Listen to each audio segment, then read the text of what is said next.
In this tutorial, we will learn how to set up your visualization settings for interacting with your data in Image Pro Premiere 3D. We will be looking at a mono image, an RGB color image, and a multi-dimensional 2-channel image as well. Starting with our mono image, we will go to our 3D View tab, where the first thing we want to view is the composition. The default composition is the blend mode. The blended composition can sometimes make it easier to make out some of the details you're looking for. It can be good for grayscale images and color images alike. The blend view renders the image sequences in 3D such that the higher intensities are more or less transparent and the lower intensities are more or less opaque. This particular data set is a fluorescence image, so a maximum intensity projection is the best idea. Maximum intensity projections allow the maximum intensity of the voxel in line with the viewing angle to show against a dark background. The next composition is the sum composition. Sum composition takes the sum of all intensities of all voxels in the viewing angle and presents them as well. For this particular example, minimum intensity composition is not such a good option. However, in an example such as this, minimum intensity projection is perfect. The darker intensities are shown against a bright background, allowing you to make out the data that's important. With our blend composition selected, we'll first start with our transparency. Transparency at 0% is fully opaque, and at 100% is fully transparent. We'll choose a transparency that's somewhere in the middle, allowing me to see my data as best as possible, while still allowing me to see through it a little bit. What I'm trying to find here is good contrast. So, what I might want to do is look at a different type of background color. I can choose any background color that I'm interested in. Now, if I want something that's more or less different from top to bottom, I can create a gradient with a lighter color on top and a darker color on the bottom. If I want to render a better looking image, I'll choose interpolation. The default is a linear interpolation, but a cubic interpolation may take a little bit longer to render, but will provide a better result. Also, the pre-integrated option allows me to render a single channel volume and render it at a significantly higher quality, but it will take a bit out of my performance. If I want to have better contrast at my edges, I can choose my boundary opacity. Boundary opacity has both a threshold and an intensity to choose the best boundary, and then it gives me a boundary opacity so that you can see higher contrast on some of those shadowed edges. In addition to boundary opacity, I can choose to color my edges as well. Choosing a color such as a red and turning this option on, we can see that our boundaries suddenly have a red edge color. To wrap up the options for my mono image, I can also turn on a deferred lighting. Deferred lighting gives me higher detail on my image. For some examples, it helps significantly.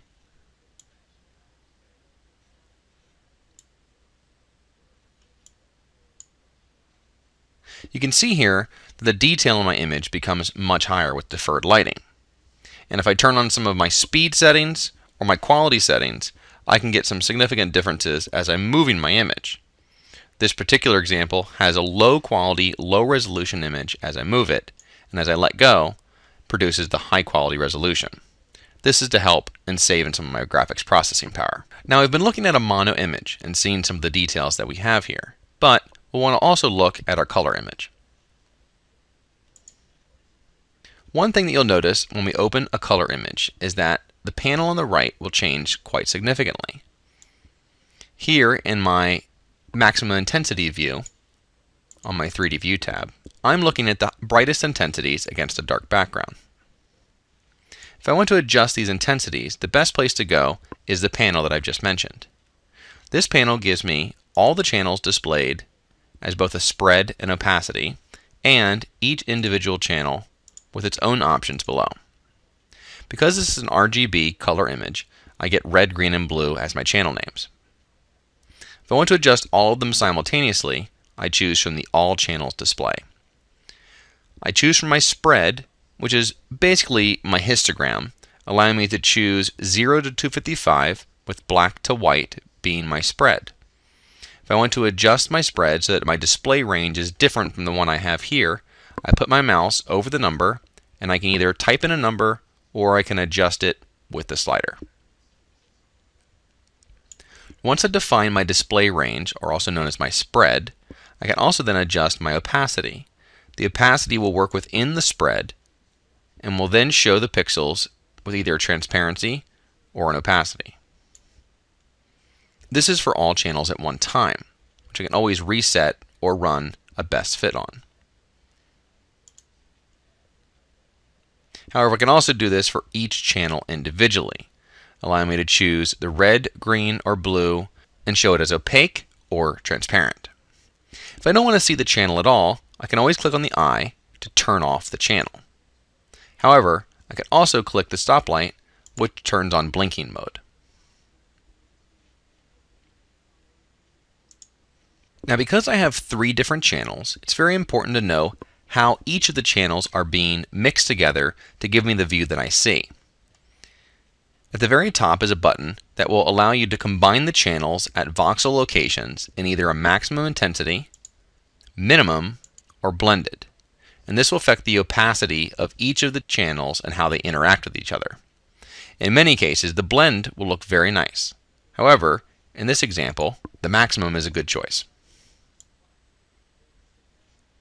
Moving on to a multi-channel image set, I can see again a fluorescent image with 2 different channels. Each of these are individual Z-stacks that have their own name and have a color associated.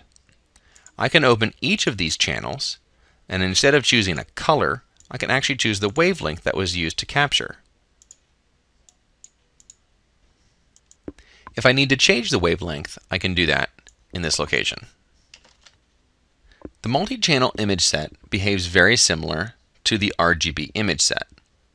However, in this case, each of my channels is actually its own image stack, and I can see this by looking below. You'll notice that I have my set navigator available. It's not available for using because I'm in my color composite view. I can always click this button to go out of color composite view, and now you can see I'm only displaying a single channel, much like I would a standard grayscale image. I see my standard grayscale image here, and I notice that I'm actively looking at one channel. However, I can always click on the other tab and see my second channel. You can work with image sets in any way that you want, either in the color composite view or in the individual channel view. To evaluate this powerful new analysis product, please register to receive a 14-day free trial version to run on any 64-bit Windows 7 or 8 PC, at least meeting our minimum hardware requirements. For more information about Image Pro Premiere 3D or any Media Cybernetics product, please contact your local reseller or company representative.